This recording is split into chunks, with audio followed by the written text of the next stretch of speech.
Hello, I am Dr. Owen On, and welcome to the third installment of the Boring Lecture series. In this lecture, we will be discussing a topic that lies at the intersection of microbiology, veterinary medicine, agricultural production systems, antimicrobial resistance, and bacterial physiology. More specifically, this lecture is concerned with the phenomenon of biofilm formation by livestock-associated methicillin-resistant Staphylococcus aureus, commonly abbreviated as LA-MRSA, with particular emphasis on isolates of swine origin. The central scientific work upon which this lecture is based is the paper entitled Livestock-associated methicillin-resistant Staphylococcus aureus, LA-MRSA, Isolates of Swine Origin Form Robust Biofilms, authored by Nicholson, Shaw, Smith, and Frana, and published in the journal PLOS I in the year 2013, specifically in Volume 8, Issue 8, with the article designation E73376. This work is made available under a Creative Commons CC0 public domain dedication, allowing it to be freely read, reused, and discussed without restriction. As such, it is well suited to careful, prolonged examination in a lecture format such as this one. Before discussing the study itself, however, it is necessary, indeed unavoidable, to spend a considerable amount of time defining terms, outlining background concepts, and slowly situating the work within the broader scientific landscape. This is not because all listeners will be unfamiliar with these concepts, but because academic thoroughness requires that assumptions be minimized and definitions be made explicit. In addition, such extended framing has the useful secondary effect of ensuring that the lecture proceeds at a pace conducive to reflection and contemplation, or perhaps, if one is listening at an appropriate hour, to rest and relaxation. General overview of Staphylococcus aureus. We begin with Staphylococcus aureus, a bacterium that has been extensively studied, described, categorized, recategorized, and discussed over many decades. The organism has been the subject of countless research papers, textbooks chapters, and review articles. Its name has become familiar not only to microbiologists and physicians, but also to those with even a passing interest in infectious disease or antimicrobial resistance. Staphylococcus aureus is a gram-positive coccus, meaning that it stains purple with a gram stain and appears microscopically as roughly spherical cells. The gram stain, developed by Hans Christian Gram in the late 19th century, remains one of the fundamental techniques in microbiology, differentiating bacteria based on the structure of their cell walls. Gram-positive organisms possess thick peptidoglycan layers that retain the crystal violet dye, while gram-negative organisms do not. These cells often arrange themselves in clusters that have been described, somewhat poetically, as resembling bunches of grapes. This grape-like clustering pattern is not merely aesthetic, but rather a result of the planes of cell division characteristic of the organism. Staphylococci divide in multiple planes, and the daughter cells often remain attached after division, creating the characteristic clustered appearance. This can be contrasted with streptococci, which divide in a single plane and form chains rather than clusters. The species name aureus derives from the Latin word for gold, a reference to the golden yellow pigmentation often observed in colonies of this organism when grown on solid media. This pigmentation is due to carotenoid compounds produced by the bacteria. However, it should be noted that not all S. aureus strains produce this pigment, and pigmentation alone is not a definitive identifying characteristic. Staphylococcus aureus is a facultative anaerobe. This means that it is capable of surviving and growing in both the presence and absence of oxygen, adjusting its metabolic pathways accordingly. In the presence of oxygen, the organism can perform aerobic respiration, utilizing oxygen as a terminal electron acceptor and generating energy through oxidative phosphorylation. In the absence of oxygen, it can switch to fermentation, producing lactic acid and other fermentation products. Such metabolic flexibility contributes to its success as both a commensal organism and an opportunistic pathogen, allowing it to thrive in diverse anatomical sites and environmental conditions. The bacterium is commonly found colonizing the skin and mucous membranes of humans and animals. Colonization does not necessarily imply disease. In many cases, S. aureus exists as part of the normal microbial flora, particularly in the nasal passages. Studies have shown that approximately 20 to 30% of the human population is persistently colonized with S. aureus in the anterior nares, though these figures vary depending on the population studied and the methods used for detection. Colonization is generally asymptomatic. The bacteria reside on or within tissues without causing inflammation, tissue damage, or clinical symptoms. This commensal relationship can persist for extended periods, sometimes years, without adverse consequences for the host.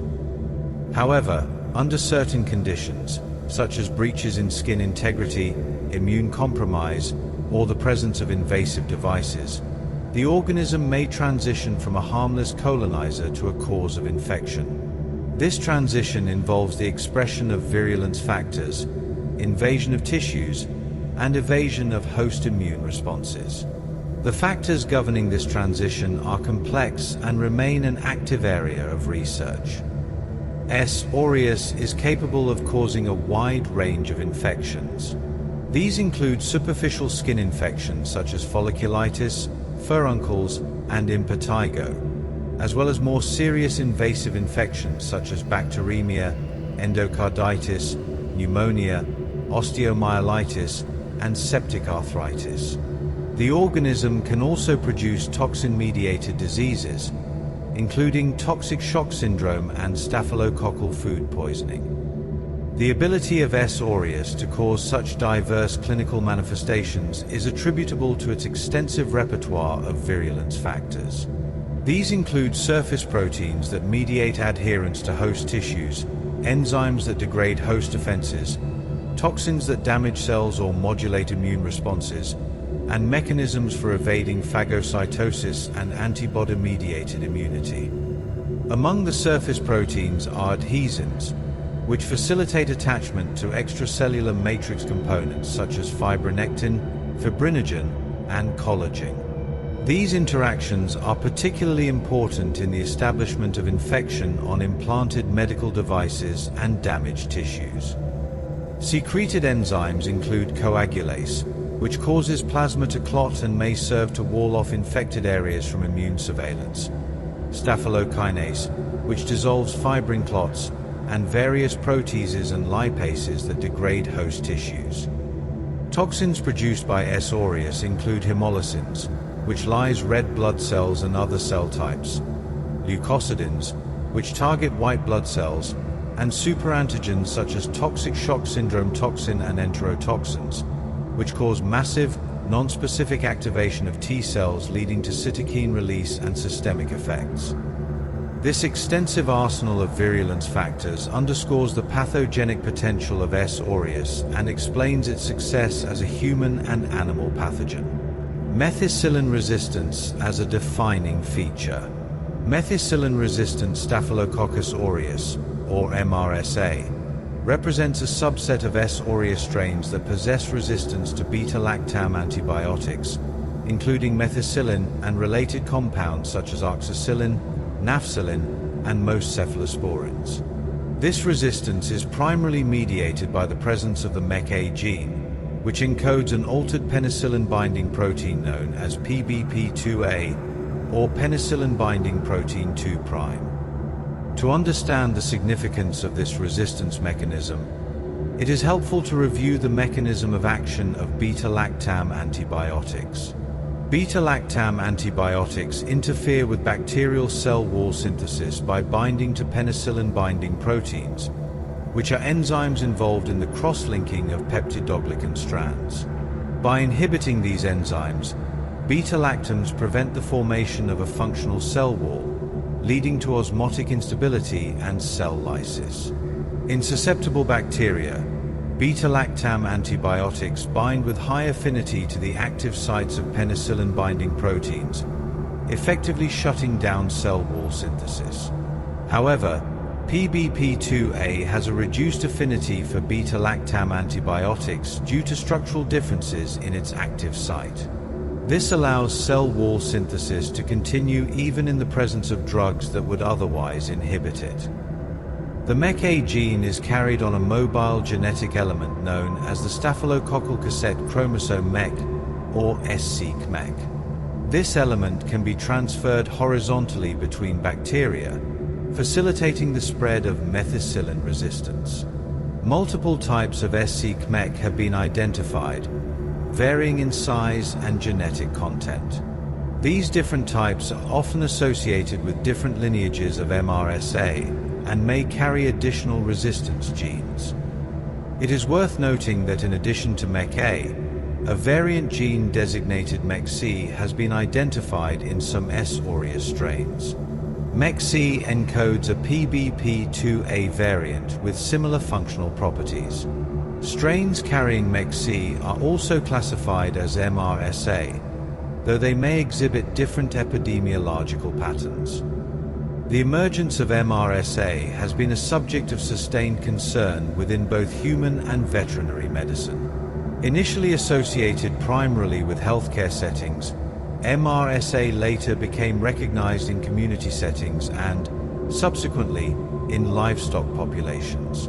These distinctions have led to the classification of MRSA into healthcare-associated MRSA, abbreviated HA-MRSA, community-associated MRSA, abbreviated CA-MRSA, and livestock-associated MRSA, abbreviated LA-MRSA.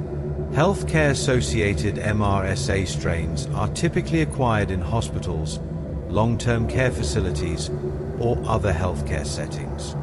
These strains often affect individuals with predisposing risk factors such as recent surgery, invasive devices, or immunosuppression. HA-MRSA strains tend to carry large SC-MEK elements and may exhibit resistance to multiple classes of antibiotics. Community-associated MRSA strains, in contrast, are acquired outside of healthcare settings and often affect otherwise healthy individuals. CA-MRSA strains typically carry smaller SC-MEK elements and may be more susceptible to non-beta-lactam antibiotics. They often produce the Panton-Valentine leukocidin, a toxin associated with severe skin and soft tissue infections and necrotizing pneumonia. The recognition that MRSA could circulate in community populations, independent of healthcare exposure, represented a significant shift in epidemiological understanding and raised concerns about the broader dissemination of antibiotic-resistant bacteria. Livestock-associated MRSA, emergence and epidemiology. Livestock-associated MRSA, abbreviated LA-MRSA, refers to MRSA strains that are predominantly associated with food-producing animals, including swine, cattle, poultry, and to a lesser extent, other livestock species. Among these, swine-associated LA-MRSA has been particularly well studied, in part due to its prevalence in pig farming operations and in part due to concerns regarding zoonotic transmission to humans who work in close contact with these animals. The recognition of MRSA in livestock populations emerged in the mid-2000s, when researchers in Europe began to identify MRSA strains with unusual characteristics in samples from pigs and pig farmers. These strains differed genetically from the HA-MRSA and CA-MRSA strains previously characterized and appeared to be adapted to animal hosts. One lineage frequently associated with livestock is clonal complex 398, often abbreviated as CC398. This lineage has been identified in pigs and pig farmers in multiple countries across Europe, North America, and Asia, and has become something of a model system for studying LA-MRSA. Clonal complexes are groups of related bacterial strains that share a recent common ancestor, as determined by multilocus sequence typing, a molecular typing method that examines sequence variation in multiple housekeeping genes. CC398 strains associated with livestock typically lack certain virulence factors commonly found in human-associated MRSA strains. For example, many LA-MRSA CC398 strains do not carry genes encoding pantenvalentine leukocidin or toxic shock syndrome toxin. This suggests that these strains may be less virulent in humans, though infections with LA-MRSA have been documented and can be serious. However, it should be noted that LA-MRSA is not limited exclusively to CC398, and multiple lineages may be involved depending on geographic and production system factors. In North America, for instance, other clonal complexes such as CC5 and CC9 have been identified in association with livestock, particularly in regions where CC398 is less prevalent. The epidemiology of LA-MRSA is complex and influenced by factors including animal husbandry practices, antimicrobial use in agriculture, biosecurity measures, and patterns of human-animal contact. Studies have documented high prevalence of LA-MRSA colonization in commercial swine herds, with rates in some regions exceeding 50% of sampled animals or farms. The recognition of LA-MRSA raised several important questions. Among these are questions regarding transmission between animals and humans, persistence of the organism within production environments, and the biological traits that may facilitate survival under agricultural conditions. One such trait, and the primary focus of the Nicholson et al. Study, is the ability to form biofilms. Biofilms, definition, formation, and significance. The term biofilm refers to a structured community of microorganisms that are attached to a surface and embedded within a self-produced extracellular matrix. This matrix is composed of various substances, including polysaccharides, proteins, extracellular DNA, and lipids. Biofilms can form on a wide range of surfaces, both biotic and abiotic, including tissues, medical devices, industrial equipment, water distribution systems, and environmental substrates such as rocks in streams or soil particles.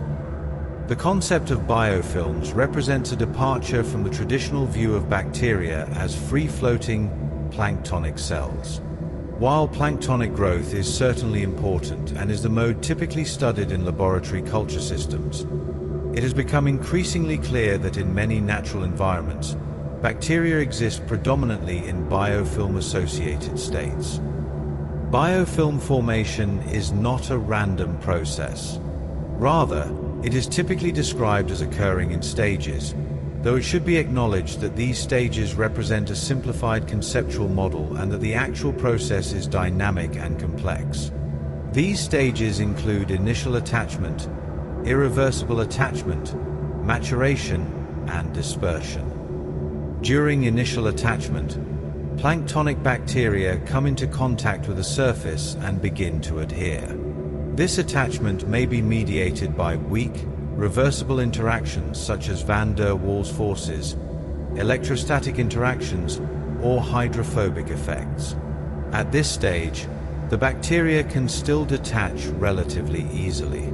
Irreversible attachment involves stronger binding mediated by bacterial surface structures such as pili, fimbriae, or adhesive proteins. Once irreversibly attached, bacteria begin to proliferate and to produce extracellular matrix components. This marks the transition to the next stage of biofilm development. During maturation, the biofilm increases in biomass and structural complexity. Cells within the biofilm differentiate and may exhibit heterogeneous gene expression patterns. The extracellular matrix accumulates, providing mechanical stability and creating a three-dimensional architecture. Mature biofilms often contain channels and pores that facilitate the transport of nutrients and waste products. Dispersion or detachment occurs when cells or cell clusters are released from the biofilm, either passively due to shear forces or actively through regulated processes. These dispersed cells can then colonize new surfaces, propagating biofilm formation elsewhere. During these stages, gene expression patterns within the bacterial cells change substantially, resulting in physiological states that differ from those observed in planktonic or free-floating cells. Biofilm-associated cells exhibit altered metabolic activity, reduced growth rates, and changes in the expression of virulence factors and stress response genes. One of the defining characteristics of biofilms is their increased tolerance to antimicrobial agents. Bacteria within a biofilm may be less susceptible to antibiotics due to multiple factors, including limited penetration of the drug through the matrix, which acts as a physical barrier, altered metabolic states of the cells, particularly those in the deeper layers of the biofilm where nutrient availability and oxygen tension may be reduced, the presence of persister cells, which are metabolically dormant variants that can survive antibiotic exposure, and the upregulation of efflux pumps and other resistance mechanisms in response to the biofilm environment. It has been observed in numerous studies that bacteria in biofilms can tolerate antibiotic concentrations hundreds or even thousands of times higher than would be required to kill planktonic cells of the same strain.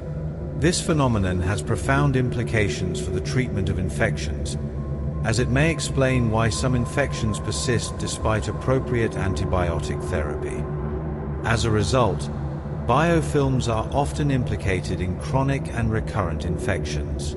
Examples include chronic wound infections, chronic lung infections in patients with cystic fibrosis, chronic urinary tract infections, and infections associated with indwelling medical devices such as catheters, prosthetic joints, and heart valves. In the context of Staphylococcus aureus, biofilm formation has been studied extensively, particularly in relation to infections associated with indwelling medical devices such as catheters and prosthetic joints. Device-associated infections are notoriously difficult to eradicate and often require removal of the device in addition to antibiotic therapy. The ability of S. aureus to form biofilms on these devices is considered a major contributing factor to treatment failure. However, biofilm formation is also relevant outside of clinical settings. Environmental biofilms can form on surfaces in water distribution systems, food processing facilities, and other industrial or agricultural contexts. In these settings, biofilms may serve as reservoirs for pathogens or spoilage organisms, complicating efforts to maintain hygiene and safety. Within livestock production systems, biofilms may form on surfaces such as pen walls, feeding equipment, water lines, drinker nipples, feeders, and other components of the built environment. The ability of LA-MRSA to form robust biofilms could therefore contribute to its persistence within farms, its resistance to cleaning and disinfection procedures, and its ongoing circulation among animals. Cleaning and disinfection are routine practices in livestock production, intended to reduce microbial contamination and prevent disease transmission. However, the effectiveness of these practices may be compromised if target organisms are embedded within biofilms. Biofilms can shield bacteria from disinfectants in much the same way they shield them from antibiotics, through limited penetration, altered metabolic states, and physical protection. Furthermore, biofilm fragments can detach and serve as inocular for recolonization after cleaning.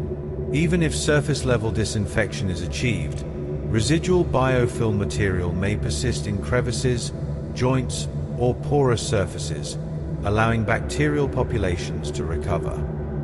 It is within this conceptual framework that the Nicholson et al. Study situates itself.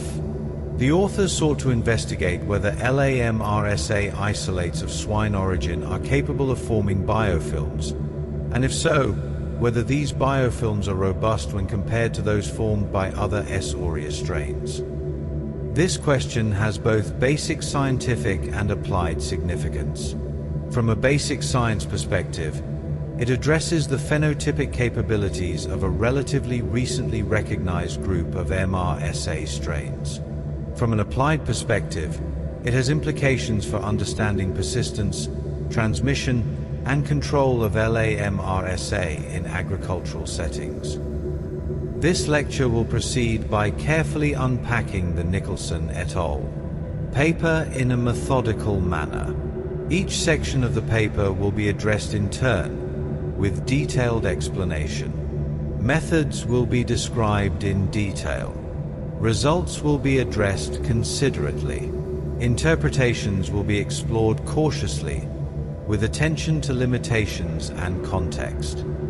At various points, reference will be made to additional background literature, primarily drawn from the references cited within the original paper, though these references will be mentioned only in general terms consistent with the overall approach of this lecture. The goal is not to persuade, entertain, or provoke, but rather to describe thoroughly, to describe patiently, and, in doing so, to create a lecture experience that is consistent, educational, and perhaps conducive to restful contemplation. At this point, having established the general background and the conceptual framework, we may now prepare to transition into a more detailed discussion of livestock-associated MRSA in swine populations and the specific scientific motivations that led to the study in question. As such, we now continue the lecture by narrowing the focus from general considerations of Staphylococcus aureus and biofilms to the more specific topic of livestock-associated methicillin-resistant Staphylococcus aureus within swine populations.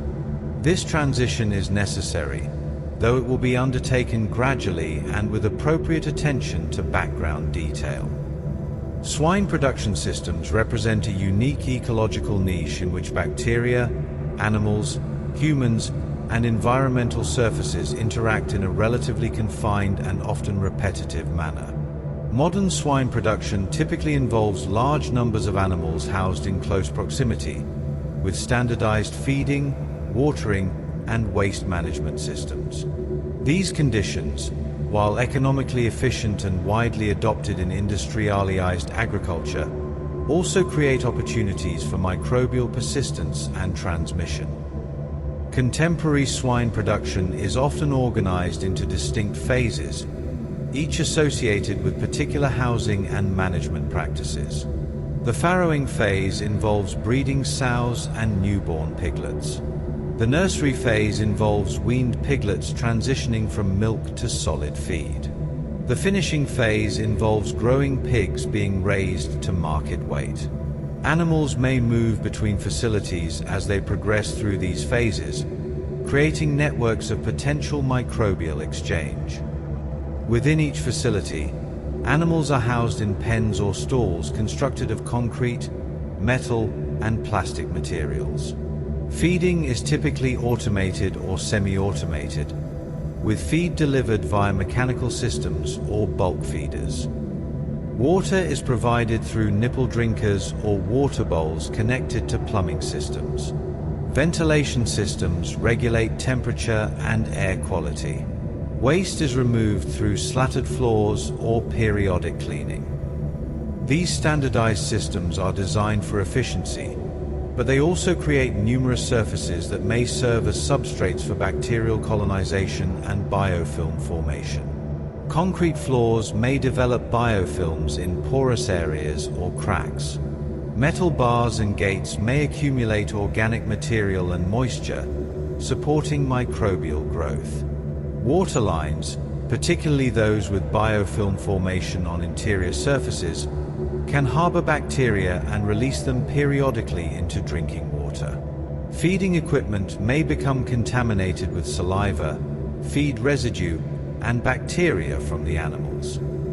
LA-MRSA has been repeatedly identified in swine populations across multiple geographic regions, including North America and Europe, and increasingly in Asia and other regions with intensive swine production. Studies have documented colonization of pigs at various stages of production, including farrowing, nursery, and finishing phases. The prevalence of colonization varies by region, farm, and study methodology, but rates in some studies have exceeded 50% of animals or farms tested.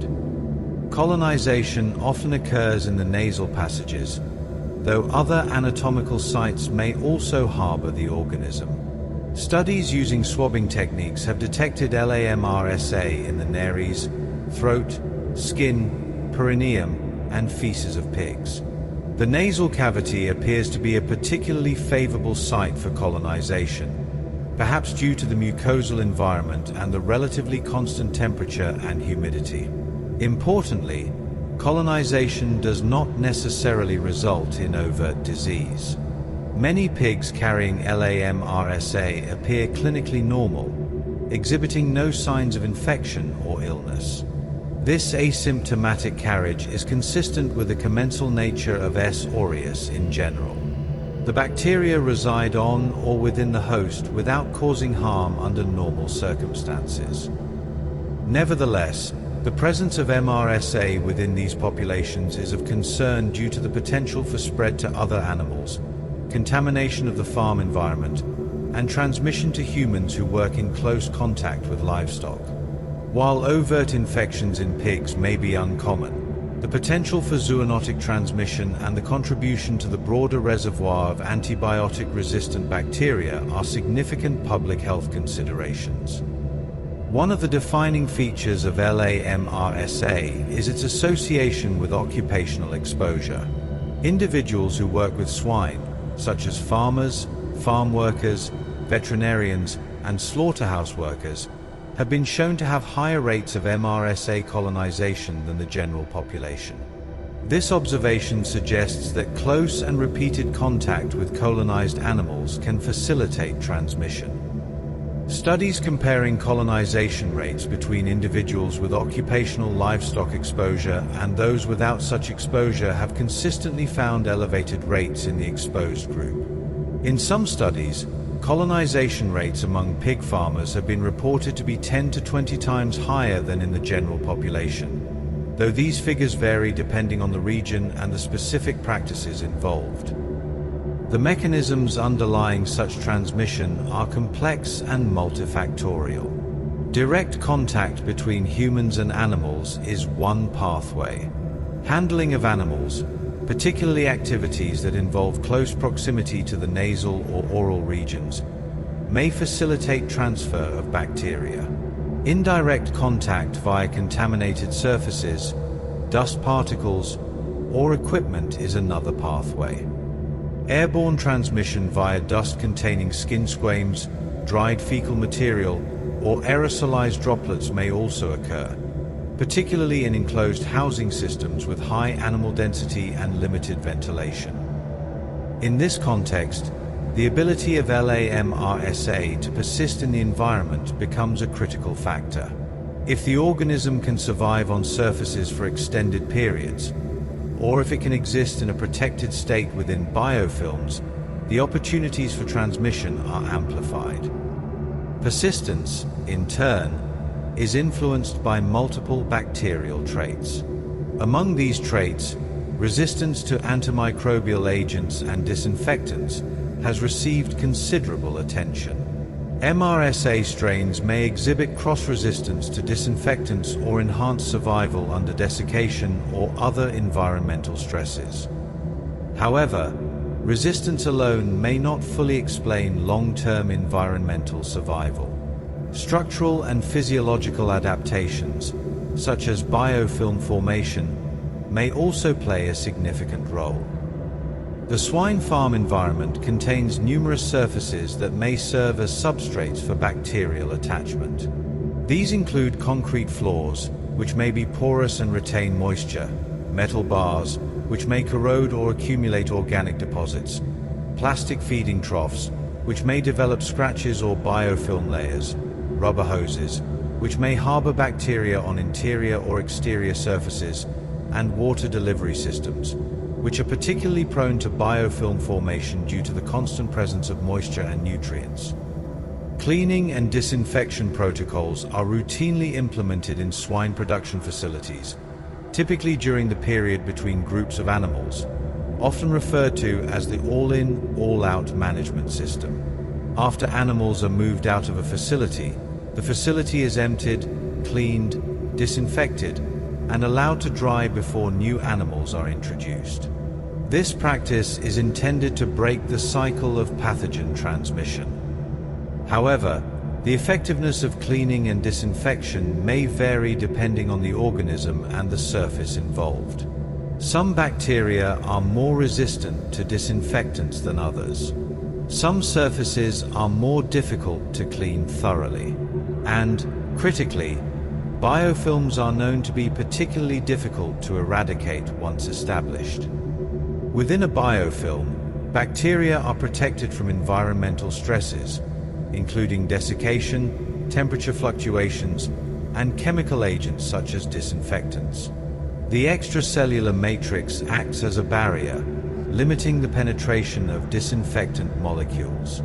Cells within the biofilm may also exhibit altered metabolic states that reduce their susceptibility to chemical killing. As a result, biofilm-forming organisms may survive routine sanitation procedures and act as a reservoir for recolonization. Even if the majority of bacteria are removed, residual biofilm material can serve as a nidus for regrowth, particularly once moisture and nutrients are reintroduced with the arrival of new animals. Given this context, the question of whether LA-MRSA isolates from swine are capable of forming robust biofilms is not merely academic. It has practical implications for infection control, biosecurity, and occupational health.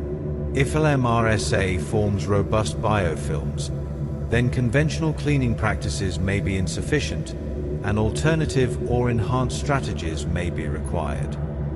Prior knowledge and rationale for the study. Before the Nicholson et al. Study, biofilm formation by Staphylococcus aureus had already been well documented. Numerous studies, spanning several decades, had demonstrated that clinical isolates of S. aureus, including MRSA strains, could form biofilms under laboratory conditions. These biofilms were often associated with chronic infections and increased resistance to treatment. Research on biofilm formation by S. aureus had identified key genetic and molecular factors involved in the process. The ECA operin, for instance, had been shown to encode enzymes responsible for the synthesis of polysaccharide intercellular adhesin, also known as PIA or PNAG, polyN-acetylglucosamine, a major component of the biofilm matrix in many S. aureus strains. Strains lacking a functional ECA operin were often, though not always, deficient in biofilm formation. In addition to the ECA operin, various surface proteins had been implicated in biofilm formation. These include proteins that mediate initial attachment to surfaces, proteins that facilitate cell-cell adhesion, and proteins that interact with host matrix components such as fibronectin and fibrinogen. Regulatory systems governing biofilm formation had also been characterized. The accessory gene regulator, AGA, quorum sensing system, for example, had been shown to influence biofilm development, with AGA-positive strains often exhibiting reduced biofilm formation under certain conditions. However, much of the existing literature focused on isolates derived from human clinical settings. Strains obtained from patients with device-associated infections, bloodstream infections, or chronic wounds had been extensively studied. Less attention had been paid to isolates originating from livestock, particularly those associated with swine. This gap in knowledge provided part of the rationale for the study. It is worth noting that not all S. aureus strains form biofilms to the same extent. Biofilm formation is influenced by genetic factors, environmental conditions, and regulatory pathways. Therefore, It could not be assumed a priori that LA-MRSA isolates from swine would behave identically to human-associated strains. Genetic and phenotypic differences between livestock-associated and human-associated MRSA strains had been documented in prior studies. These differences included variations in virulence gene content, antimicrobial resistance profiles, and surface protein expression. Given these differences, it was reasonable to hypothesize that biofilm formation might also differ. Moreover, the selective pressures operating in swine production environments differ from those in clinical settings. In hospitals, biofilm formation on medical devices may be favored by the presence of invasive materials, host immune responses, and antibiotic exposure. In swine farms, biofilm formation on environmental surfaces may be favored by different factors, such as the need to persist between animal cohorts, resistance to cleaning agents, and survival in the presence of organic matter. The Nicholson et al. Study was therefore positioned at the intersection of microbiology, genetics, and applied veterinary science. Its objective was not only to determine whether swine-associated LA-MRSA isolates could form biofilms, but also to characterize the robustness of those biofilms in comparison to other S. aureus isolates. The central research question of the study can be articulated in a straightforward manner. Do livestock-associated MRSA isolates of swine origin form biofilms? And if so, how robust are these biofilms under laboratory conditions? However, as is often the case in scientific research, this simple question is underpinned by a series of subsidiary considerations. These include the selection of representative isolates, the choice of appropriate biofilm assays, the definition of robust biofilm formation, and the interpretation of quantitative results in a meaningful biological context. In order to address these considerations systematically, the authors designed a study that involved multiple isolates, standardized laboratory methods, and comparative analysis. The details of this design, while perhaps not immediately engaging to all listeners, are essential to understanding the study's conclusions and assessing the validity of its findings. At this stage in the lecture, we have established the broader context in which the study was conducted. We have discussed the significance of LA-MRSA in swine populations, the relevance of biofilm formation to environmental persistence, and the rationale for examining this trait in livestock-associated isolates. The next logical step is to examine how the authors approached the investigation of these questions. This requires a detailed and methodical review of the materials and methods used in the study. Such a review will involve descriptions of isolate selection, laboratory conditions, biofilm assays, and analytical techniques. While this material may lack the dramatic arc of narrative storytelling, it is fundamental to the scientific process and deserves careful attention. Materials and methods, isolate selection and characterization. In this portion of the lecture, we turn our attention to the materials and methods employed by Nicholson and colleagues in their investigation of biofilm formation by livestock-associated methicillin-resistant Staphylococcus aureus isolates of swine origin. As is customary in scientific discourse, this section is procedural in nature and emphasizes clarity, reproducibility, and precision over narrative momentum. It is therefore particularly appropriate for extended, careful exposition. The study utilized a collection of Staphylococcus aureus isolates obtained from swine sources. These isolates were previously characterized and identified as livestock-associated MRSA. The selection of isolates was intended to represent strains commonly encountered in swine production environments, rather than exceptional or atypical strains. Each isolate was derived from swine-associated sources, such as nasal swabs or other relevant sampling points obtained during epidemiological surveys or routine surveillance activities. The precise anatomical origin of individual isolates, while documented in the original strain records, was less critical to the study design than their classification as LA-MRSA and their origin from pigs.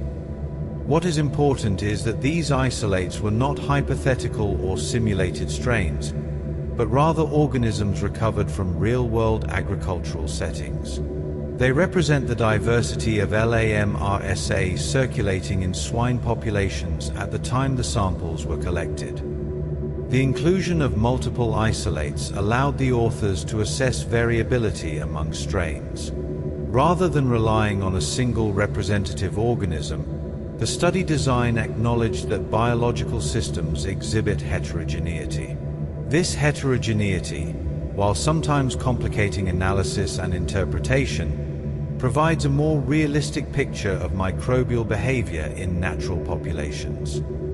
The specific number of isolates examined, while stated in the original paper, is less important for the purposes of this lecture than the principle that multiple, independent isolates were tested.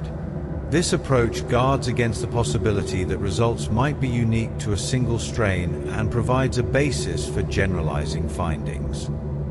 In addition to the livestock-associated MRSA isolates, the authors included comparison strains of Staphylococcus aureus. These strains served as reference points against which the biofilm forming capacity of the LA-MRSA isolates could be evaluated. Comparison strains may include well-characterized laboratory strains with known biofilm phenotypes or clinical isolates known to exhibit particular biofilm-related characteristics. For instance, strain UAMS1, a commonly used laboratory strain derived from a clinical isolate, has been extensively characterized with respect to biofilm formation and serves as a positive control in many studies. Similarly, strain-specific variants known to be deficient in biofilm formation, such as ECA operin deletion mutants, might serve as negative controls. By including such strains, the authors created a framework for interpreting the observed biofilm formation in relative terms, rather than in isolation. This comparative approach is a standard feature of experimental microbiology. It allows researchers to contextualize their findings and to avoid over-interpreting results that might otherwise appear impressive or unremarkable without an appropriate benchmark. All bacterial isolates, both the LA-MRSA isolates and the comparison strains, were maintained as frozen stocks, typically stored at -80 degrees Celsius in cryoprotective media containing glycerol or another suitable agent. This practice ensures long-term viability and genetic stability of the strains. Prior to experimentation, isolates were retrieved from frozen storage and cultured on solid media, typically tryptic soy agar or brain-heart infusion agar, both of which are nutrient-rich media that support robust growth of S. aureus. Plates were incubated under aerobic conditions at 37 degrees Celsius, which approximates physiological temperature for mammalian-associated bacteria. Following initial growth on solid media, isolated colonies were selected and used to inoculate liquid media for subsequent experiments. This process of streaking, incubation, and colony selection ensures that the bacterial population being tested is derived from a clonal origin and is free from contamination. Culture conditions and experimental setup. All bacterial isolates were cultured under standardized laboratory conditions. These conditions included the use of defined growth media, controlled incubation temperatures, and specified atmospheric conditions. Standardization is critical in experimental microbiology, as it minimizes extraneous variables that could confound results. Typically, Staphylococcus aureus is cultured in nutrient-rich media that support robust growth. The specific medium used in biofilm assays can vary, but common choices include tryptic soy broth, brain-heart infusion broth, or chemically defined media with known nutrient composition. The choice of medium can influence biofilm formation. Some media promote more robust biofilm development than others, depending on factors such as glucose concentration, salt concentration, and the presence of specific ions or nutrients. In this study, the authors selected a medium appropriate for S. aureus biofilm formation, based on established protocols from prior literature. Incubation temperatures are generally set to approximate physiological conditions, often around 37 degrees Celsius. Such conditions are intended to promote reproducible growth and to minimize variability introduced by environmental factors. Temperature can affect bacterial metabolism, growth rate, and gene expression, all of which may influence biofilm formation. Atmospheric conditions are also important. While S. aureus is a facultative anaerobe and can grow under both aerobic and anaerobic conditions, biofilm assays are often conducted under aerobic conditions for convenience and consistency with standard protocols. It is worth noting that while laboratory conditions can never fully replicate the complexity of real-world environments, they provide a controlled setting in which specific variables can be examined systematically. In this study, the controlled environment allowed the authors to focus specifically on biofilm formation as a measurable outcome, without the confounding influences of variable temperatures, fluctuating nutrient availability, or complex microbial communities. The microtiter plate biofilm assay. The primary method used to assess biofilm formation in this study was a quantitative biofilm assay employing microtiter plates. Such assays are designed to measure the extent to which bacteria adhere to a surface and produce extracellular matrix over a defined period of time. This approach has become a standard tool in biofilm research due to its relative simplicity, reproducibility, and capacity for high-throughput analysis. One commonly used approach, and the one employed in this study, involves growing bacteria in microtiter plates, typically made of polystyrene or other plastic materials. These plates contain multiple wells, usually 96 wells arranged in an 8x12 grid, each of which can serve as an independent experimental unit. The wells provide a uniform surface for bacterial attachment and a standardized volume for culture. Bacteria are inoculated into the wells at a defined cell density and allowed to grow under static conditions, meaning without agitation or shaking. Static conditions promote attachment to the well surface, as cells settle out of suspension and make contact with the plastic substrate. In contrast, shaking or agitation would keep cells in suspension and inhibit biofilm formation. After a defined incubation period, which may range from several hours to several days depending on the organism and the goals of the experiment, non-adherent cells are removed. This is accomplished by carefully aspirating or pouring off the liquid medium containing planktonic cells, which have not attached to the surface. The wells are then gently washed, typically with sterile saline or buffer solution, to eliminate loosely attached bacteria. Washing must be performed carefully to avoid dislodging firmly attached biofilm cells while effectively removing cells that have not formed stable attachments. The remaining biofilms are then stained using a dye that binds to bacterial cells or to components of the biofilm matrix. Crystal violet is one of the most commonly used dyes for this purpose. Crystal violet is a basic dye that binds to negatively charged molecules, including bacterial cell surfaces and extracellular matrix components. Staining involves the addition of a crystal violet solution to each well and allowing it to interact with the biofilm for a defined period, typically 10 to 15 minutes. During this time, the dye binds to the biofilm material. Excess dye is subsequently removed by washing, often multiple times, to ensure that only dye bound to the biofilm remains. Unbound dye, which would contribute to background signal and reduce the specificity of the measurement, is thereby eliminated. Finally, the bound dye is solubilized using an appropriate solvent. For crystal violet, solvents such as ethanol, acetic acid, or a mixture of the two are commonly used. Solubilization releases the dye from the biofilm into solution, where it can be quantified. The optical density of the resulting solution is measured using a spectrophotometer or plate reader. These instruments measure the absorbance of light at a specific wavelength, typically around 570 nanometers for crystal violet. The absorbance is proportional to the concentration of dye in the solution, which in turn is proportional to the amount of biofilm that was present in the well. This measurement provides a quantitative estimate of biofilm formation for each isolate. Higher optical density values indicate more biofilm biomass, while lower values indicate less biofilm or the absence of biofilm formation. In the Nicholson et al. Study, isolates were inoculated into the wells of microtiter plates containing appropriate growth medium. The plates were then incubated for a specified period, allowing time for bacterial growth, attachment, and biofilm development.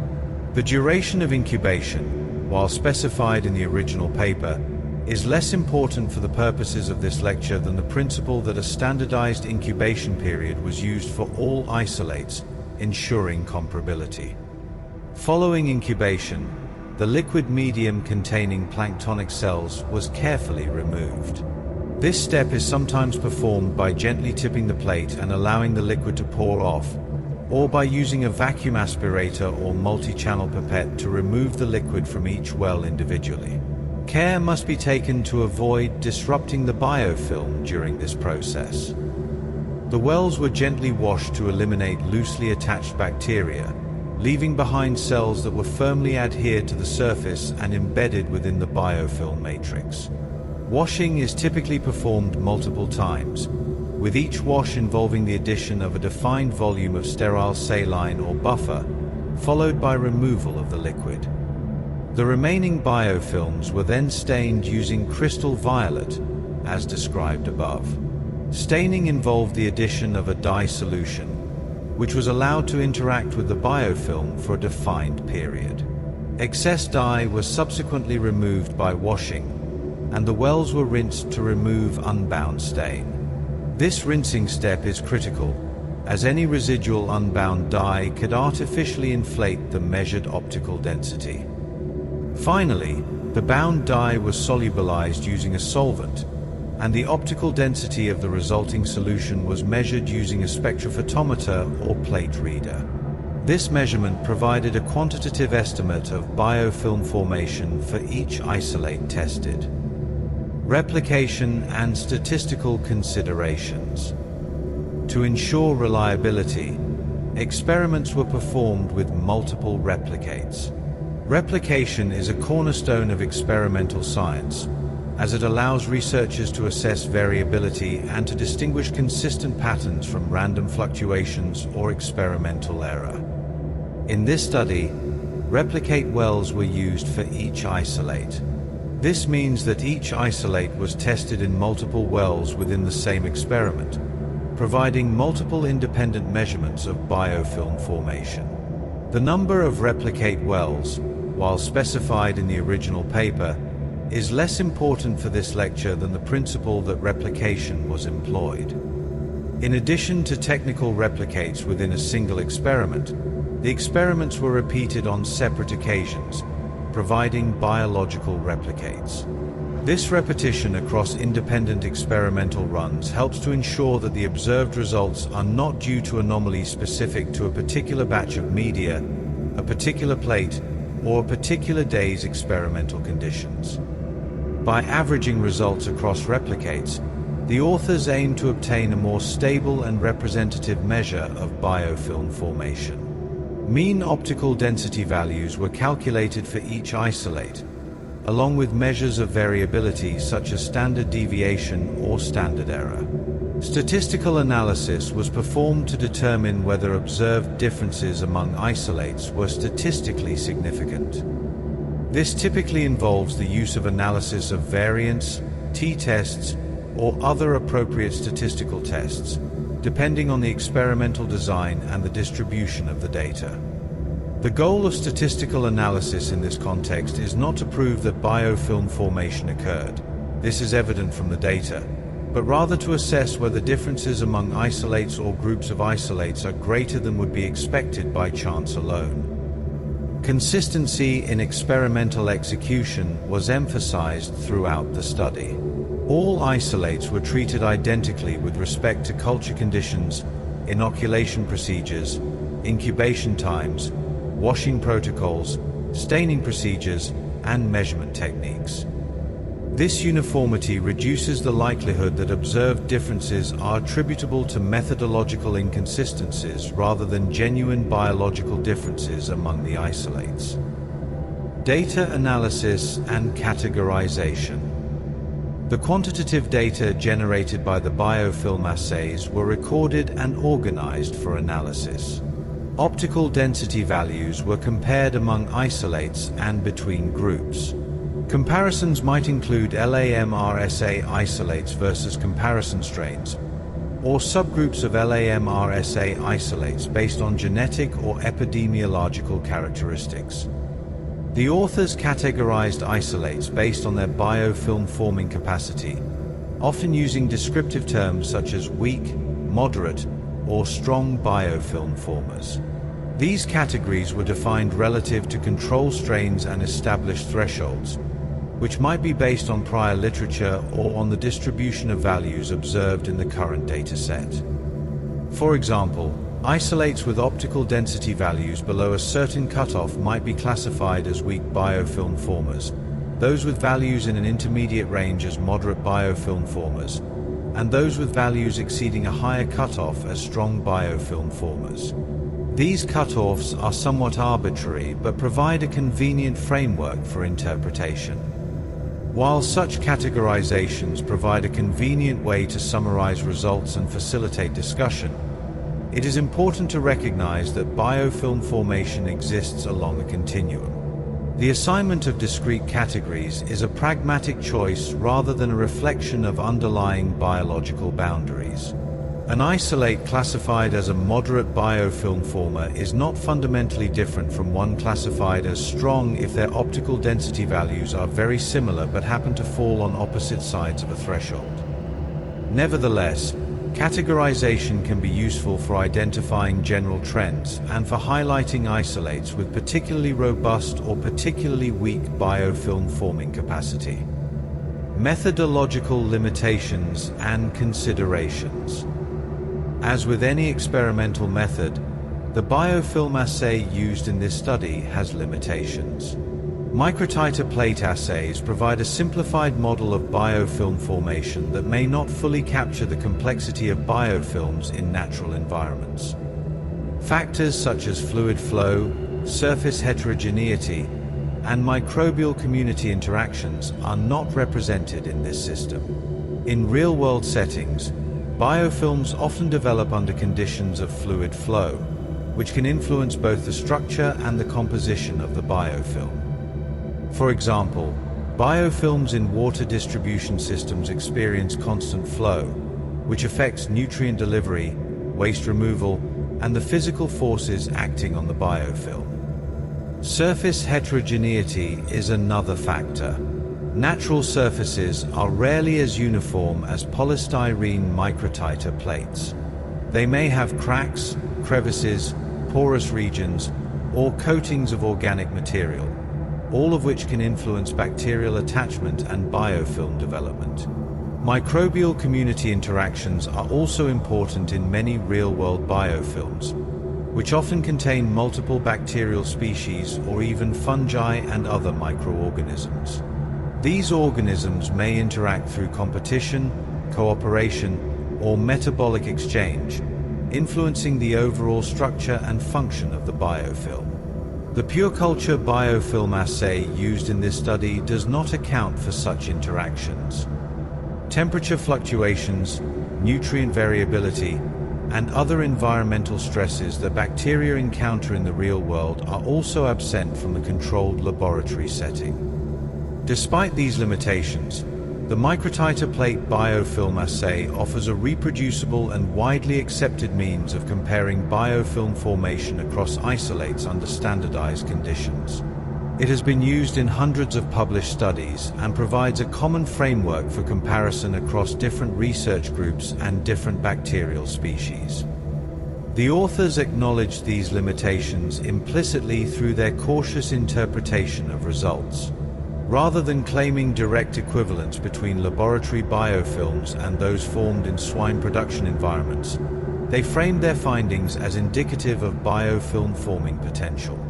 The laboratory assay demonstrates capacity and provides a basis for relative comparison, but does not necessarily predict behavior in more complex settings. This distinction is important and reflects a mature understanding of the relationship between laboratory models and real-world systems. Laboratory assays are tools for asking specific, controlled questions. They generate data that inform our understanding, but they do not replace direct observation in natural settings. Having now described the selection of isolates, the culture conditions, the biofilm assay procedure, replication and statistical considerations, data analysis, and methodological limitations in considerable detail, we are prepared to move on to the results of the study. This transition marks a shift from procedural description to observational reporting. In the results section, we will examine the data generated by the assays and consider what they reveal about the biofilm forming capacity of livestock-associated MRSA isolates of swine origin. Results, observations, and measurements. In this section of the lecture, we turn our attention to the results obtained by Nicholson and colleagues in their investigation of biofilm formation by livestock-associated methicillin-resistant Staphylococcus aureus isolates of swine origin. As is customary in scientific reporting, this section focuses on what was observed and measured, rather than on interpretation or speculation. Interpretation will come later, in the discussion section. For now, we describe the data. The primary outcome of interest in the study was the extent to which the examined LA-MRSA isolates were able to form biofilms under the laboratory conditions described previously. Biofilm formation was quantified using optical density measurements following staining of adherent cells with crystal violet, as described in the methods section. Upon analysis of the data, it became apparent that the majority of the LA-MRSA isolates demonstrated measurable biofilm formation. This observation alone is noteworthy, as it indicates that biofilm formation is not an uncommon or rare trait among these isolates, but rather a widespread capability. The finding that most isolates formed biofilms suggests that the necessary genetic and regulatory machinery for biofilm production is present and functional in swine-associated LA-MRSA strains. This might have been uncertain prior to the study, given that these strains have genetic and phenotypic differences from human-associated strains. However, the degree of biofilm formation varied among isolates. Some produced relatively modest amounts of biofilm, while others formed biofilms that were described as robust when compared to reference strains. This variability is consistent with the general observation that bacterial populations exhibit phenotypic diversity, even when they belong to closely related lineages. To facilitate interpretation and to provide a framework for discussion, the authors categorized isolates based on their biofilm forming capacity. Categories such as weak, moderate, and strong biofilm formation were used. These classifications were derived from quantitative measurements and relative comparisons, as described earlier. Isolates with optical density values exceeding certain thresholds were considered strong biofilm formers. Those with intermediate values were categorized as moderate, and those with lower values as weak. The specific threshold values, while stated in the original paper, are less important for this lecture than the principle that objective, quantitative criteria were used for categorization. It is important to note that these categories are descriptive rather than absolute. They serve as a convenient means of summarizing continuous data and do not imply discrete biological states. Biofilm formation is a quantitative trait that varies continuously, and the categories represent ranges along that continuum. One of the notable findings of the study was the relatively high proportion of LA-MRSA isolates that formed strong biofilms. This suggests that robust biofilm formation may be a common characteristic among swine-associated LA-MRSA strains, rather than an exceptional or unusual trait. In some studies of human-associated S. aureus strains, biofilm forming capacity varies widely, with some strains forming little or no biofilm and others forming robust biofilms. The distribution might be relatively even across the spectrum of weak, moderate, and strong biofilm formers. In this study, however, a substantial proportion of the LA-MRSA isolates fell into the strong category.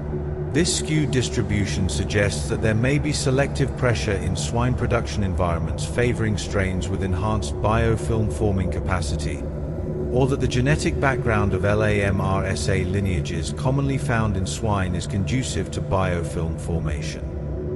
The presence of strong biofilm formers among the isolates supports the hypothesis that these organisms possess traits that facilitate adherence and persistence.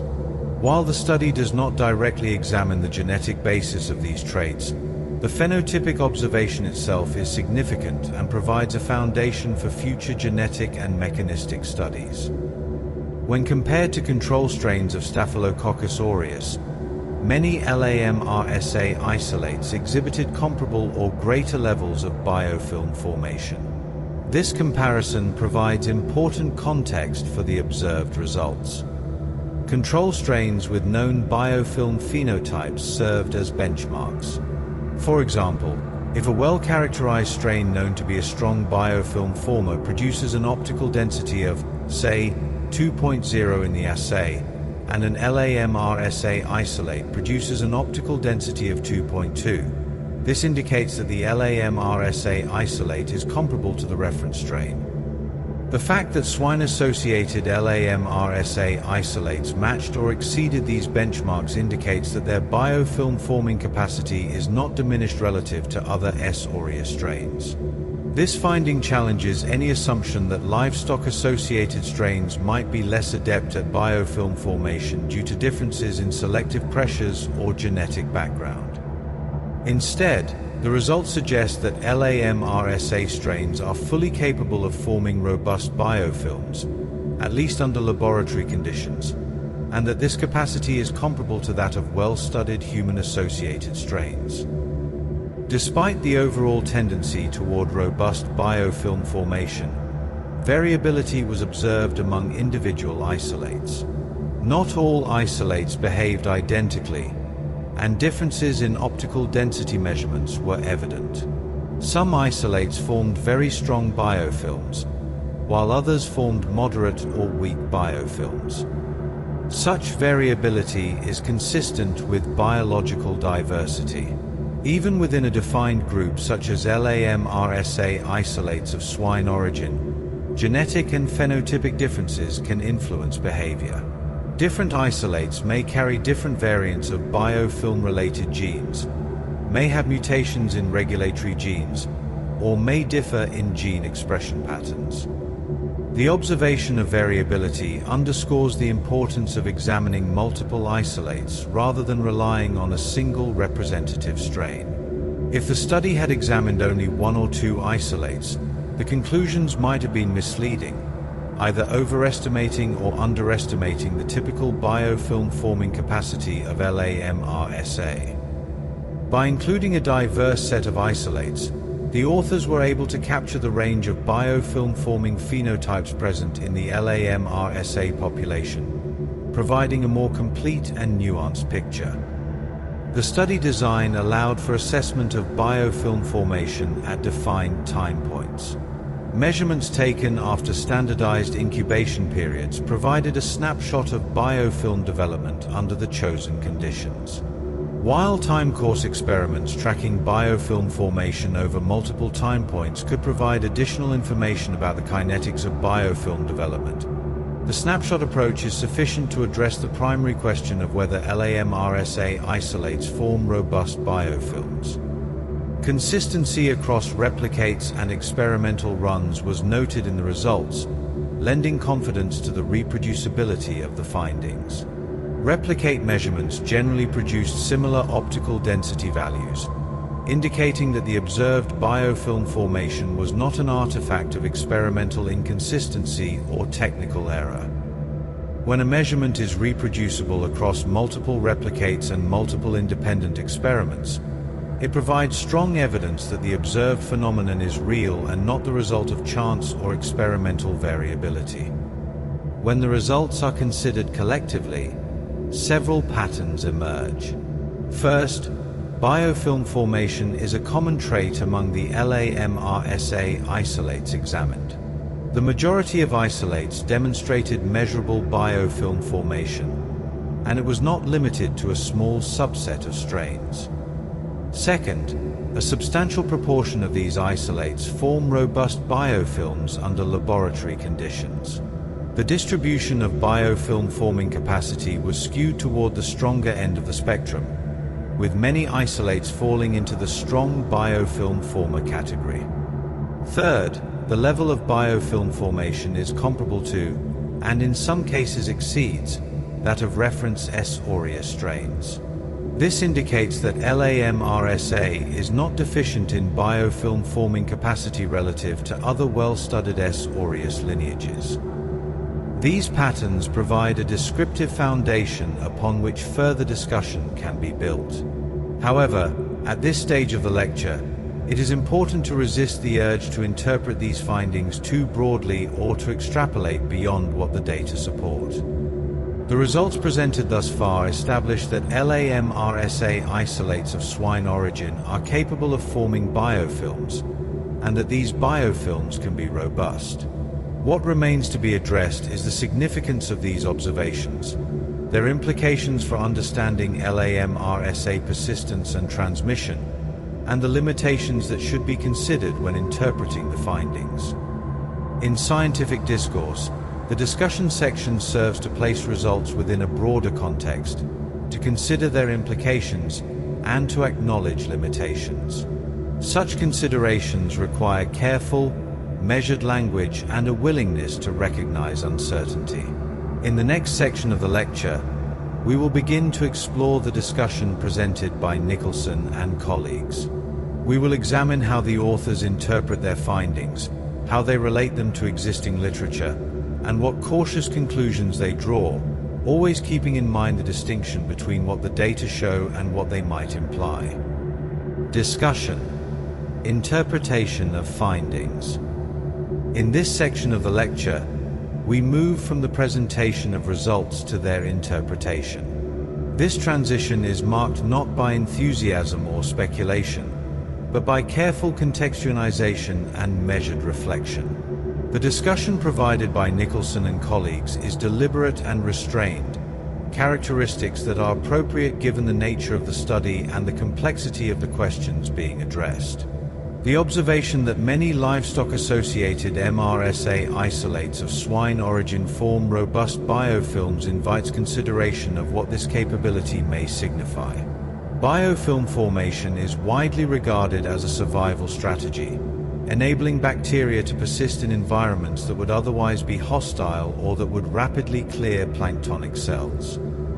In the case of LA-MRSA, the ability to form biofilms may contribute to persistence within swine production facilities. Such persistence could, in turn, facilitate ongoing colonization of animals and contamination of the environment. If bacteria can attach to surfaces and form biofilms that resist removal, they may remain in the environment for extended periods, even in the absence of colonized animals. This is particularly relevant in the context of all-in, all-out production systems, where facilities are emptied of animals, cleaned, and disinfected before new animals are introduced.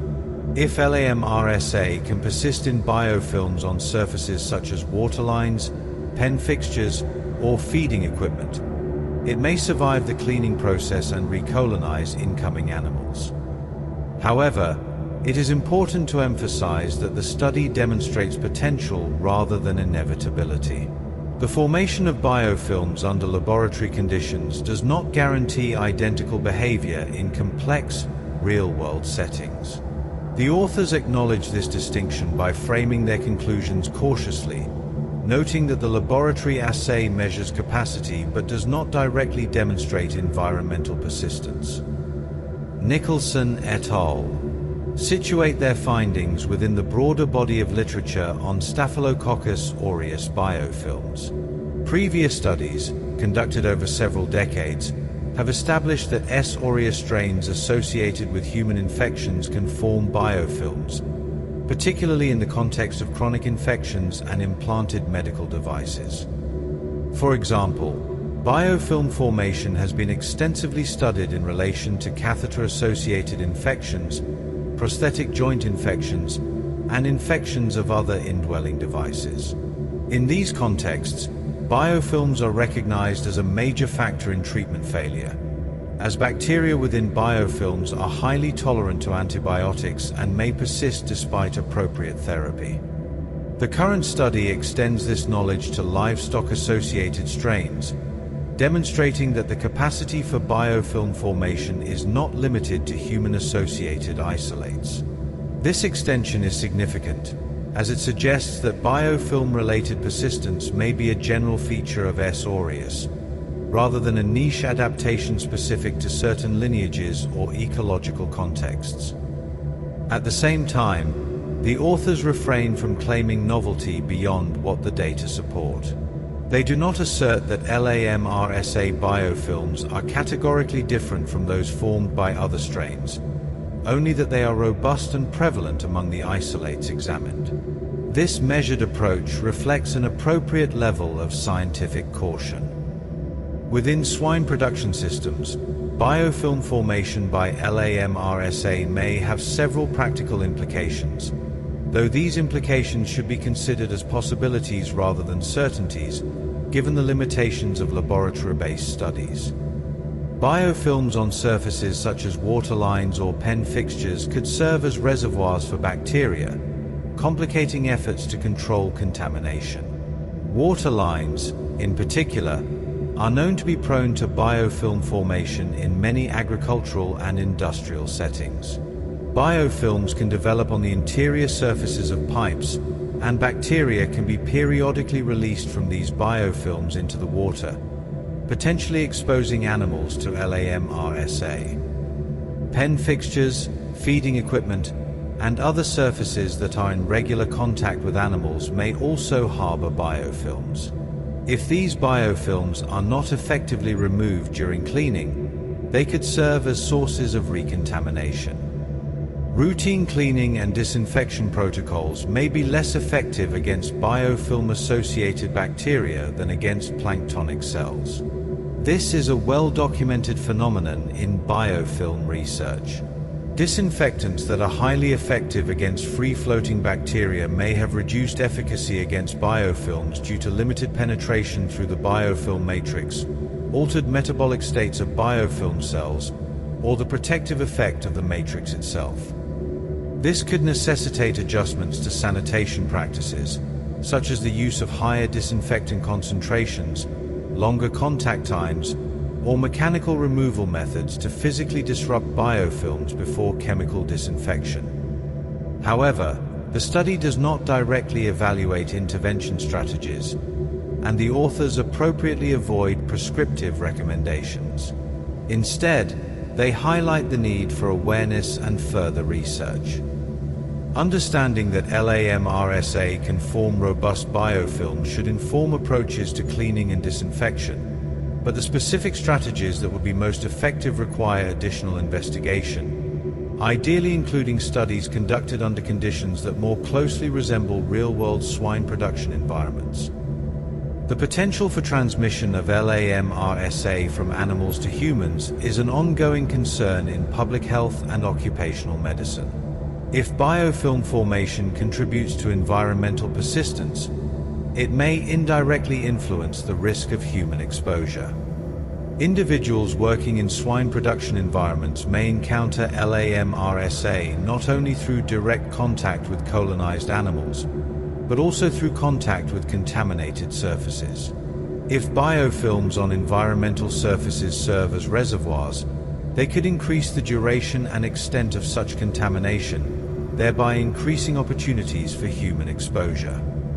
For example, a worker handling equipment that harbors biofilms may transfer bacteria to their hands, which could then lead to colonization if the bacteria are transferred to the nasal passages or other body sites. Biofilms could increase the duration and extent of environmental contamination in several ways. They protect bacteria from desiccation, allowing them to survive longer on dry surfaces. They may resist removal by routine cleaning, allowing bacteria to persist between visits to the facility. And they may periodically release cells that can colonize new surfaces or new hosts. Once again, the authors approach this topic with caution, acknowledging the complexity of transmission dynamics and the limitations of extrapolating from laboratory findings. The study demonstrates that LA-MRSA can form biofilms, which is a piece of the larger puzzle of transmission and persistence, but it does not directly measure transmission risk or evaluate specific occupational health interventions. While the Nicholson et al.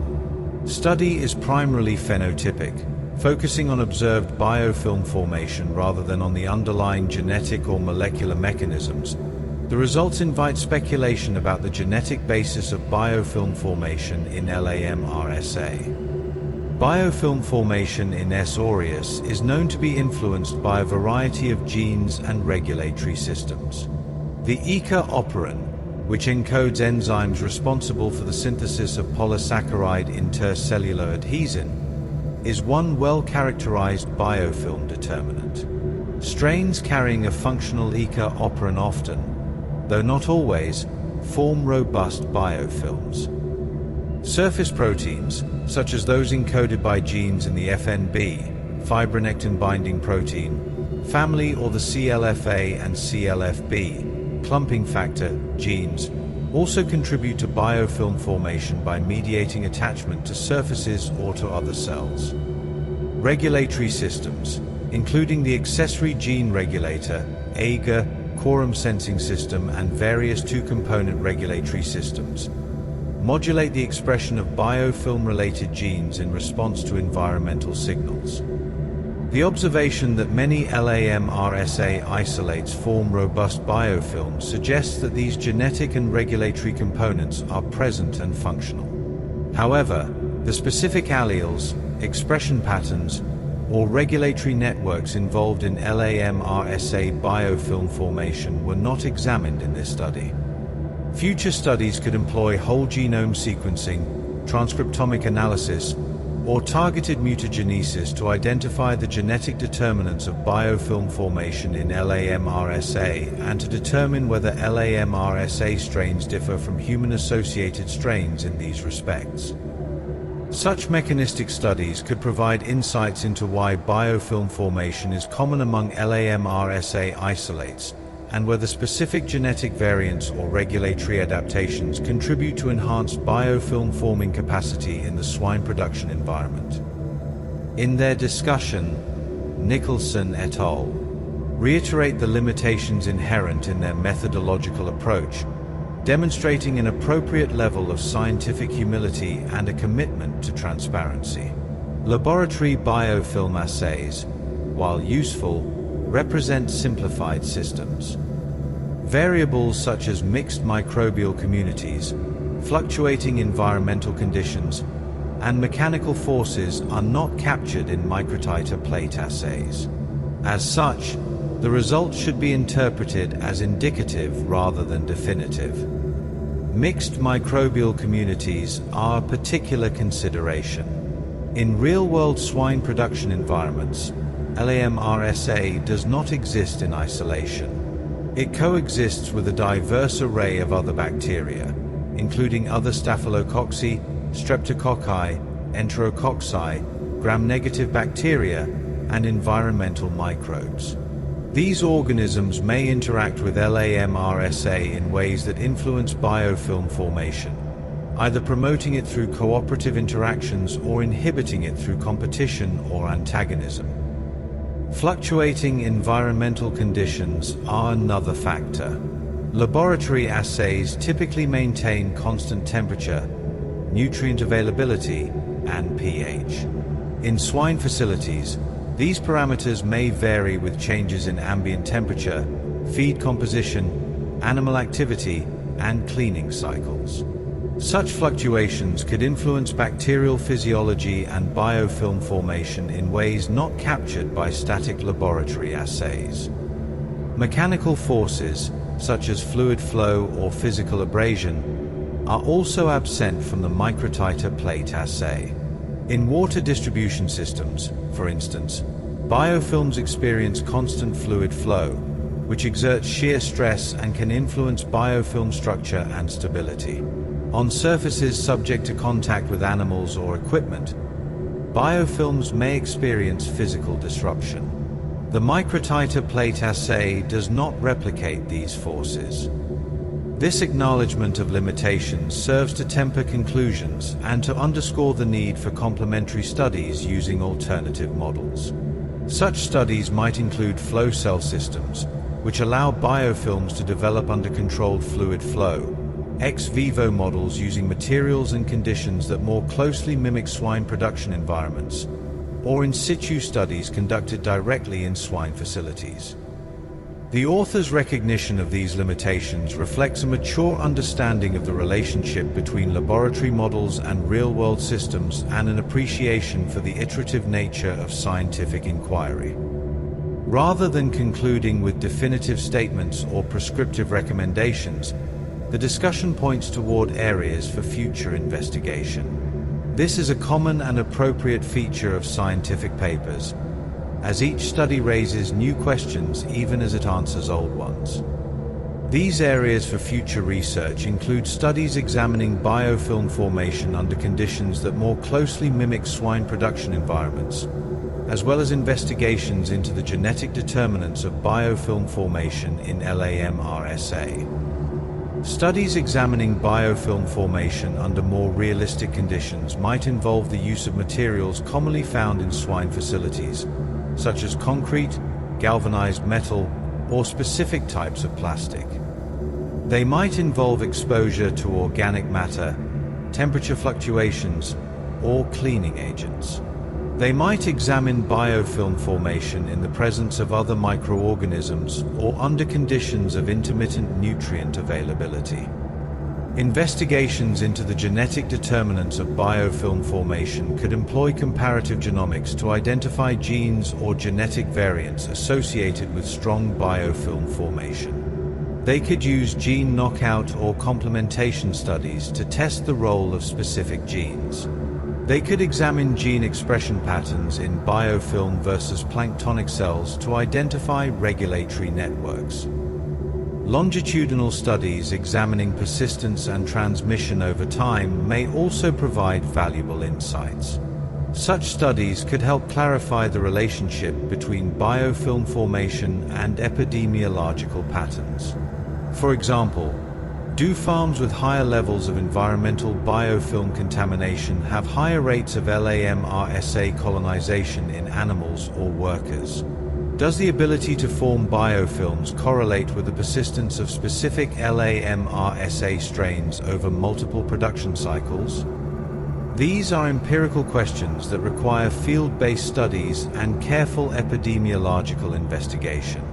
They build upon the foundational knowledge provided by laboratory studies like the one conducted by Nicholson et al., but they extend the inquiry into more complex and realistic settings. The author's emphasis on future research reflects a common feature of scientific discourse, the recognition that each study represents a step rather than a destination. Science proceeds incrementally, with each investigation contributing a piece to a larger puzzle. No single study can answer all relevant questions, and the acknowledgement of this fact is a sign of intellectual honesty.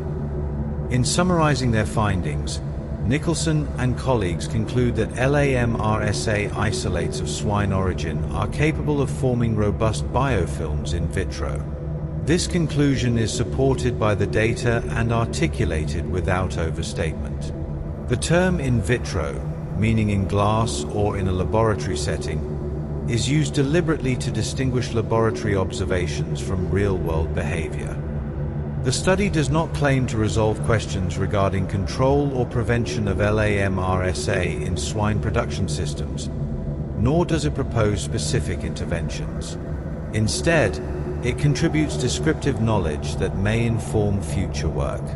This knowledge includes the finding that biofilm formation is common among LA-MRSA isolates, that many isolates form robust biofilms comparable to those of human-associated strains, and that variability exists among isolates. Such measured conclusions are characteristic of careful scientific practice and align with the overall tone of the paper. They avoid the temptation to overclaim or to draw sweeping inferences from limited data. They present the findings as they are, acknowledging both their significance and their limitations. The authors do not suggest that biofilm formation is the sole or even primary factor determining LA-MRSA persistence or transmission. They recognize that persistence and transmission are multifactorial phenomena influenced by host factors, environmental conditions, management practices, and multiple bacterial traits. Biofilm formation is one piece of this complex picture. Similarly, the authors do not claim that their findings definitively explain the prevalence of LA-MRSA in swine production or the patterns of occupational transmission. These are larger questions that require integration of multiple lines of evidence, including epidemiological data, intervention studies, and mechanistic research. What the study does provide is evidence that LA-MRSA possesses a trait, robust biofilm formation, that is consistent with environmental persistence and that may contribute to the challenges of controlling this organism in agricultural settings. This evidence can inform hypotheses, guide future research, and potentially influence approaches to biosecurity and sanitation. As we approach the end of this lecture, it is appropriate to reflect briefly on the overall contribution of the study and to situate it within even broader contexts, including the challenges of antimicrobial resistance and the One Health framework. Antimicrobial resistance is widely recognized as one of the major public health challenges of the 21st century. The emergence and spread of resistant bacteria threaten the effectiveness of antibiotics, which have been cornerstone therapies for bacterial infections since their introduction in the mid-20th century. MRSA, including livestock-associated MRSA, represents one component of this broader resistance problem. The presence of MRSA in livestock populations raises concerns not only about animal health and welfare, but also about the potential for spread to humans and the contribution to the overall burden of antimicrobial resistance. While LA-MRSA infections in humans are relatively uncommon compared to infections caused by healthcare-associated or community-associated MRSA, they do occur, particularly among individuals with occupational livestock exposure. Moreover, the livestock environment serves as a reservoir of resistance genes and resistant bacteria. Mobile genetic elements, including plasmids and transposons, can facilitate the transfer of resistance genes between bacteria. The potential for horizontal gene transfer between livestock-associated and human-associated bacteria is a concern, even if direct transmission of intact organisms is limited. The One Health framework recognizes that human health, animal health, and environmental health are interconnected and interdependent. Addressing challenges such as antimicrobial resistance requires coordinated efforts across these domains. Understanding the biology of LA-MRSA, including traits such as biofilm formation, is part of this broader effort. From a One Health perspective, the Nicholson et al. Study contributes to understanding how LA-MRSA persists in agricultural environments, which in turn informs strategies to reduce transmission at the human-animal interface. It highlights the importance of considering bacterial physiology and ecology, not just genetics and epidemiology, when addressing resistance problems. While the study is primarily basic research rather than applied intervention research, the findings have potential practical applications that deserve brief mention, even as we maintain our cautious tone. For swine producers, veterinarians, and agricultural extension services, awareness that LA-MRSA can form robust biofilms may inform recommendations regarding cleaning and disinfection. Enhanced attention to biofilm removal, rather than relying solely on disinfectant efficacy against planktonic cells, may be warranted. This could include recommendations for mechanical cleaning methods that physically disrupt biofilms before chemical disinfection, the use of cleaning agents that have biofilm penetrating or biofilm dispersing properties, or modifications to facilities that reduce the number of surfaces where biofilms can form. For example, reducing dead-end sections in water distribution systems, using materials that are less prone to biofilm formation, and implementing regular maintenance schedules for high-risk surfaces could all potentially reduce biofilm-associated contamination. For occupational health practitioners, the findings reinforce the importance of measures to reduce exposure to contaminated surfaces. Personal protective equipment, hand hygiene, and facility design features that minimize contact with potentially contaminated surfaces all remain important. For researchers, the study provides a foundation for further investigation and highlights the need for studies that bridge laboratory and field settings.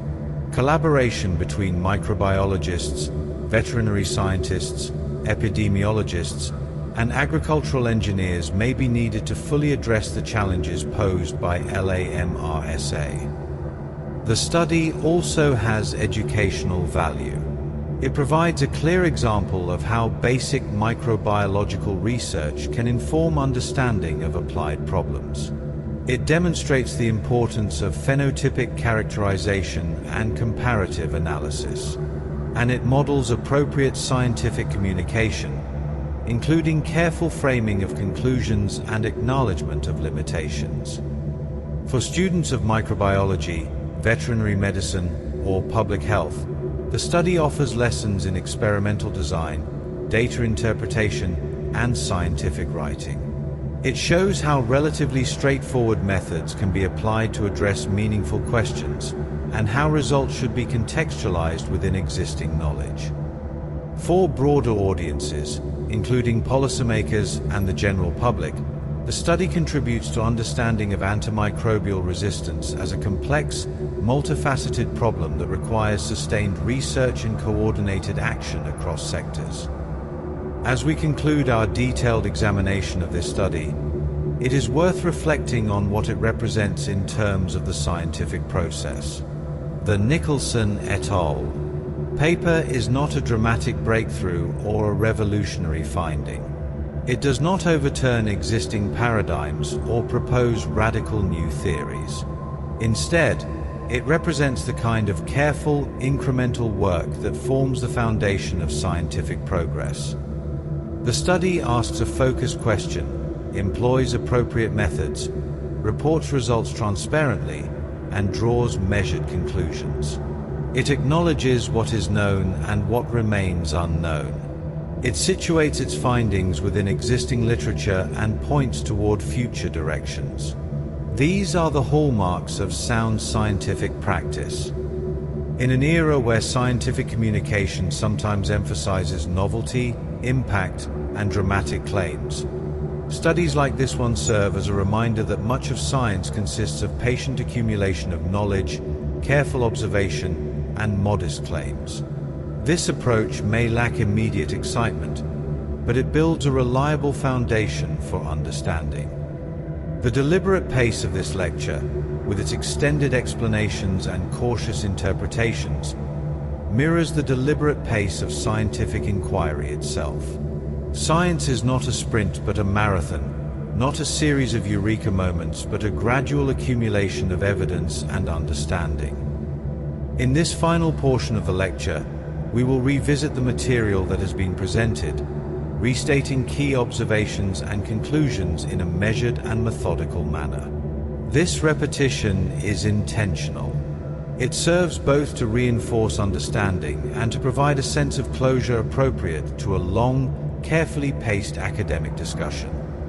The study at the center of this lecture examined livestock-associated methicillin-resistant Staphylococcus aureus isolates of swine origin, with specific attention to their ability to form biofilms under laboratory conditions. This focus was motivated by broader concerns regarding antimicrobial resistance, environmental persistence of bacterial pathogens, and the interface between animal agriculture and public health. Rather than addressing all of these issues directly, the study concentrated on a single, well-defined biological trait, biofilm formation. By narrowing the scope in this way, the authors were able to conduct a focused and controlled investigation that yields clear, interpretable results.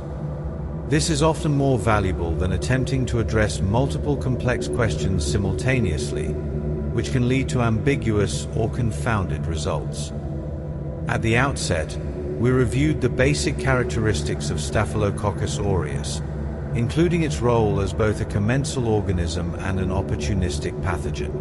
We discussed its gram-positive cell wall structure, its facultative anaerobic metabolism, and its ability to colonize human and animal hosts. We then discussed methicillin resistance and the emergence of MRSA as a significant concern in human and veterinary medicine. The MEK gene and its encoded PBP2A protein were described as the primary mechanisms of beta-lactam resistance. The classification of MRSA into healthcare-associated, community-associated, and livestock-associated categories was explained.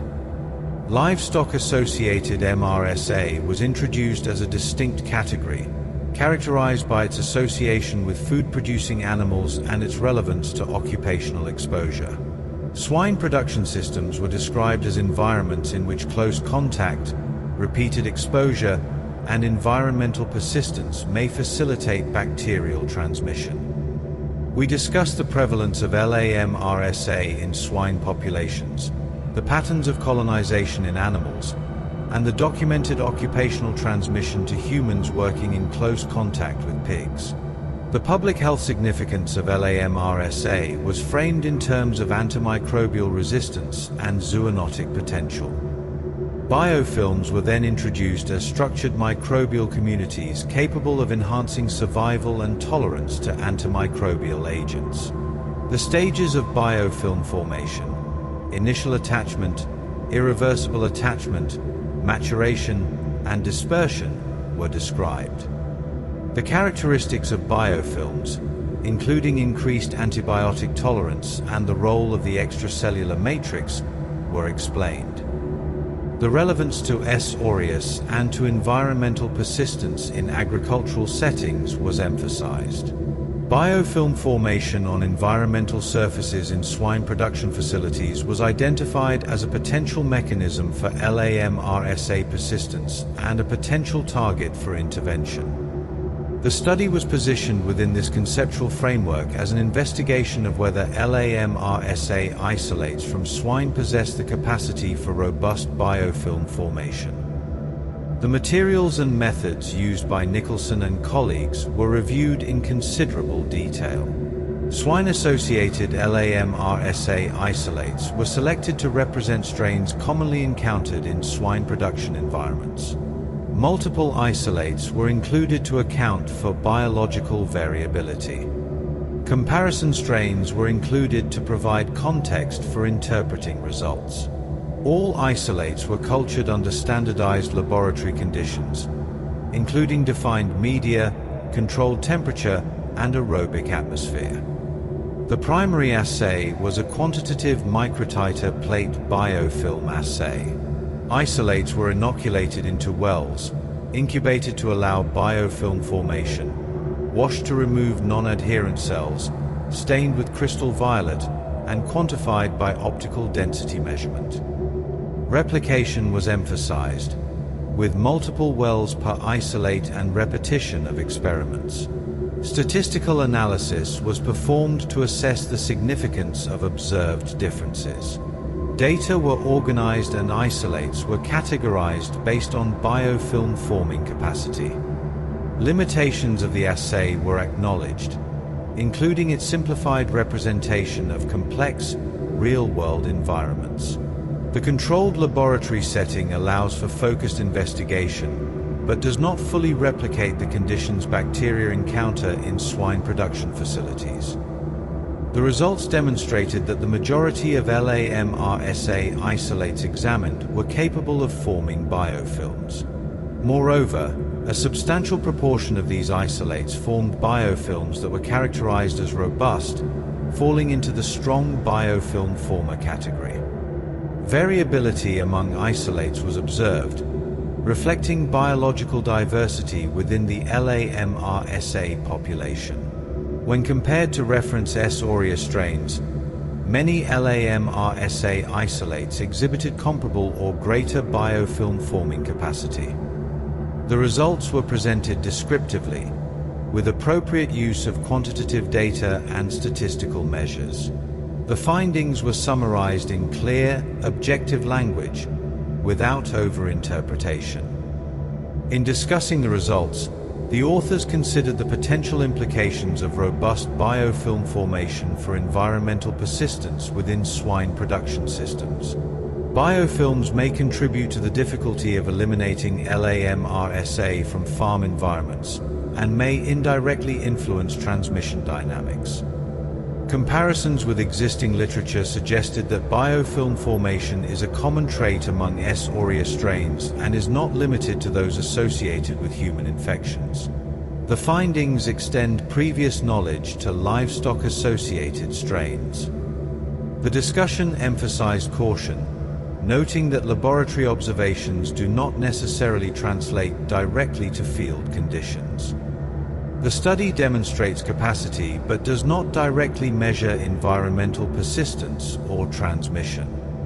Limitations were revisited, including the simplified nature of the laboratory assay and the absence of factors such as mixed microbial communities, environmental fluctuations, and mechanical forces. Future research directions were identified, including studies under more realistic conditions, investigations of genetic determinants, and longitudinal field studies examining persistence and transmission. Several overarching themes emerge from this extended examination of the study. First, scientific progress often proceeds through focused, methodical investigation of specific questions rather than through sweeping claims or dramatic discoveries. Second, laboratory models, while limited, provide valuable tools for asking controlled questions and generating testable hypotheses. The key is to recognize their limitations and to avoid overinterpreting results beyond what the data support. Third, microbial traits such as biofilm formation are best understood in context, considering both basic biology and applied implications. Understanding how and why bacteria form biofilms informs strategies for control and prevention. Fourth, antimicrobial resistance is a complex problem that requires sustained research across multiple disciplines and settings. Studies like this one contribute pieces to the larger puzzle, even if they do not provide complete solutions. Fifth, scientific communication should be characterized by transparency, caution, and acknowledgement of uncertainty. Strong claims require strong evidence, and modest claims are often more appropriate than bold assertions. As we conclude this lecture, it is worth noting that much of scientific progress consists of careful measurement, cautious interpretation, and restrained conclusions. This study exemplifies that approach. By focusing on a specific question, do LA-MRSA isolates of swine origin form robust biofilms? and addressing it methodically using appropriate laboratory methods. The authors provide information that can inform, but not predetermine, future research and policy decisions. The findings contribute to understanding of LA-MRSA biology and have potential implications for persistence, transmission, and control in swine production systems. However, these implications should be considered as possibilities requiring further investigation rather than as established facts. The study raises new questions even as it answers the original one. What are the genetic determinants of biofilm formation in LA-MRSA? How do biofilms behave under more realistic environmental conditions? What interventions are effective against LA-MRSA biofilms? How does biofilm formation relate to epidemiological patterns of colonization and transmission? These questions provide direction for future work and illustrate the iterative nature of scientific inquiry. Each study opens new avenues of investigation, creating a cycle of observation, hypothesis, testing, and refinement that gradually advances understanding. With that, we reach the end of this extended examination of livestock-associated methicillin-resistant Staphylococcus aureus biofilm formation. We have moved slowly and deliberately through background concepts, methodological details, experimental results, and cautious interpretations. The goal has been not to entertain or to persuade, but to describe thoroughly and to engage with the material in a patient, methodical manner. Whether this has served as an educational resource or as an aid to rest and relaxation, we hope it has been useful. Thank you for your attention during this session of the Boring Lecture Series. This has been Lecture 3, focused on biofilm formation by livestock-associated MRSA from swine. The lecture was based on the paper by Nicholson, Shaw, Smith, and Frana, published in PLOS I in 2013. This lecture was narrated by Dr. Owen On, an artificial voice for the Boring Lecture Series. Please see the description for further resources and links to the primary literature cited throughout this discussion. If you found this level of detail sufficient, please consider subscribing for our weekly sessions. We will now fade to soothing bioacoustic sounds and drones to allow for a period of quiet reflection or continued rest. Good night.